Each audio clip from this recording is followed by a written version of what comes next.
வணக்கம். பெரியபாளையம் அருகே கோடுவெளி கிராமத்தில் ஸ்ரீ பெரியாண்டவர் ஆலய கும்பாபிஷேக விழா. திரளான பக்தர்கள் பங்கேற்று சாமி தரிசனம்.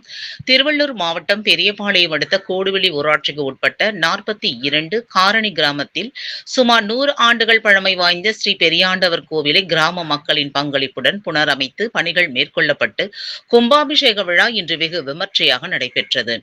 நிகழ்ச்சியை முன்னிட்டு தாமரைப்பாக்கம் செந்தில் குருக்கள் தலைமையில் பாளையம் அருகே ஹோமகுண்டம் அமைத்து பல்வேறு புண்ணிய நதிகளிலிருந்து கொண்டுவரப்பட்ட புனித நீர் அடங்கிய கலசங்களை வைத்து கணபதி பூஜையுடன் பல்வேறு பூஜைகள் நடைபெற்றது. இதன் பின்னர் 8:30 மணியளவில் மேலதாள வாத்தியங்கள் முழங்க புனித நீர் அடங்கிய கலசங்களை தலையில் சுமந்து கோவிலை சுற்றி வலம் வந்து ஆலயம் மீதுள்ள கோபுர கலசத்திற்கு விநாயகர், முருகர் கூடிய பரிவார தெய்வங்களுக்கும் மூலவர் பெரியாண்டவருக்கு புனித நீர் ஊற்றி கும்பாபிஷேகம் நடத்தி வைத்தனர். இதனைத் தொடர்ந்து அங்கு வந்திருந்த திரளான பக்தர்கள் மீது புனித நீர் தெளிக்கப்பட்டது.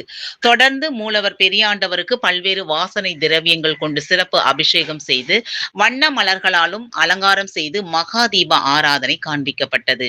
காலை மதியம் பக்தர்களுக்கு அன்னதானமும் பிரசாதங்களும் வழங்கப்பட்டது.